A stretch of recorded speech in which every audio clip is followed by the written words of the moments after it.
జోహార్ విద్యుత్ అమర వీరులకు జోహార్ జోహార్. జోహార్ విద్యుత్ అమర వీరులకు జోహార్ జోహార్. సాధిస్తాం విద్యుత్ అమరవీరుల ఆశయాలను సాధిద్దాం విద్యుత్ అమరవీరుల ఆశయాలను రామకృష్ణ బాలస్వామి విష్ణువర్ధన్ రెడ్డి ఆశయాలను సాధిద్దాం.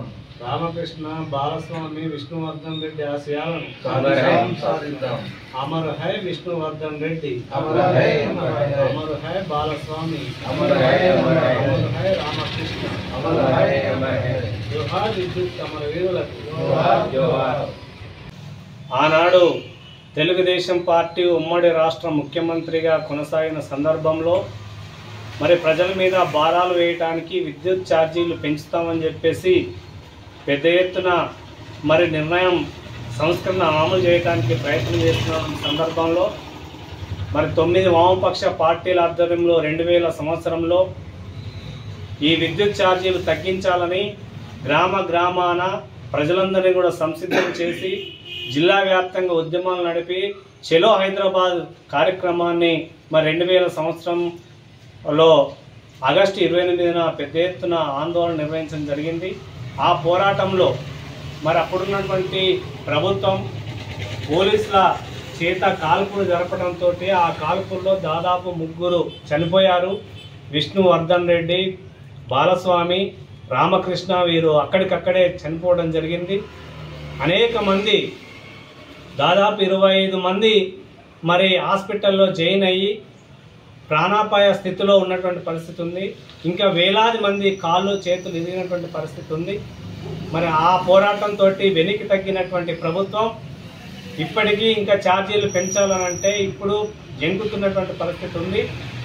అంతేకాదు ఈరోజు కేంద్రంలో ఉన్నటువంటి బీజేపీ ప్రభుత్వం ప్రధానంగా ఈరోజు గ్రామీణ ప్రాంతాల్లో ఉన్నటువంటి వ్యవసాయానికి అట్లాగే పట్టణ ప్రాంతాల్లో ఉన్నటువంటి ప్రజలకి స్మార్ట్ మీటర్లు పెట్టాలనేటువంటి ప్రయత్నం చేస్తూ ఉంది.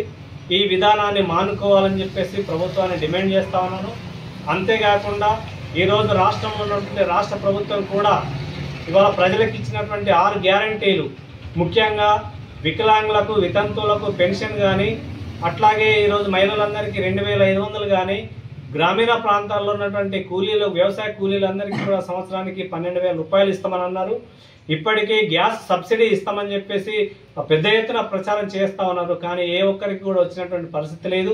వీటిని అమలు చేయాలని రేపు రాబోయేటటువంటి రోజుల్లో విద్యుత్ అమరవీరుల స్ఫూర్తితోటి ప్రజలందరినీ కూడా కదిలించి మరో పోరాటానికి సిద్ధం కావాలని చెప్పేసి సిపిఎం పార్టీగా పిలుపునిస్తాం. 2000 సంవత్సరము అప్పటి ఉమ్మడి తెలుగుదేశం ప్రభుత్వము ఆధ్వర్యంలో మరి ఆనాడు ఏదైతే విద్యుత్ ఛార్జీలను పెంచినందుకు నిరసనగా మరి అప్పటి ముఖ్యమంత్రి జాన్కో, ట్రాన్స్కో అనే సంస్థలను ఏర్పాటు చేసి మరి ప్రపంచ బ్యాంకుకు అప్పజెప్పడానికి ఆ రోజు కంకణం కట్టుకున్నటువంటి చంద్రబాబుని మరి గద్దె దించడానికి ఆనాడు 9 వామపక్ష పార్టీలు అట్లాగే కాంగ్రెస్ పార్టీ కూడా పెద్ద ఎత్తున జిల్లాన ప్రజలందరినీ మమేకం చేసి ఆనాడు మరి 25వ తారీఖు ఆగస్టు 8వ నెల ఆగస్టున మరి పెద్ద ఎత్తున తరలినటువంటి మరి జనాలకు ఇందిరా చౌక్ నుండి మరి ఏదైతే అసెంబ్లీ వరకు ముట్టడి చేస్తామని ఆ రోజు ఈ కార్యక్రమం తీసుకోవడం జరిగింది.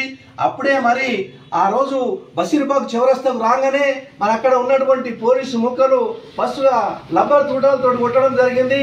అట్లాగే వాయువుని ప్రవహించడం జరిగింది, వాటర్ క్యాన్లతో కొట్టడం జరిగింది. మరి అట్లయితే వింటలేరు అని ఈ వేలాది మంది జనాలని మరి చెదరగొట్టడానికి అప్పుడు చంద్రబాబు నాయుడు ఆర్డర్ చేయడంతో మరి 3 కార్మికుల్ని తూటాలతోటి బలి చేసినటువంటి ఘనత ఆ చంద్రబాబు నాయుడుది. అప్పటి నుండి ఇప్పటి వరకు గవర్నమెంట్లు మరి కరెంటు ఛార్జీలు పెంచాలన్నా మరి దించాలన్నా కూడా ఇప్పుడు భయపడేటువంటి పరిస్థితి ఏర్పడింది. మరి ఏదైతే కేంద్ర ప్రభుత్వం అవలంబిస్తున్నట్టు విధానాలకు వ్యతిరేకంగా ప్రజలందరూ మరి వాడన పల్లెన తిరుగుతూ ప్రజా పోరాటాలు చేస్తూ మరి ప్రజారాజ్యాన్ని తీసుకొస్తామని మరి తెలియవలసినటువంటి వామపక్షాలకి అవసరం ఎంత ఉన్నది. మరి ఏదైతే ఇప్పుడు కేంద్రంలో ప్రభుత్వము మరి అప్పనంగా ఉన్నటువంటి గవర్నమెంట్ సంస్థలన్నింటినీ కూడా ప్రైవేట్ పరం చేస్తున్నది. మరి వీటిని తక్షణమే ఉపసంహరించుకోవాలి. ఏదైతే ఈ కార్మిక చట్టాలు ఉన్నాయో ఆ కార్మిక చట్టాలను కూడా రద్దు చేయాలని నేను సిపిఎం పార్టీగా ప్రభుత్వానికి హెచ్చరిస్తున్నాను.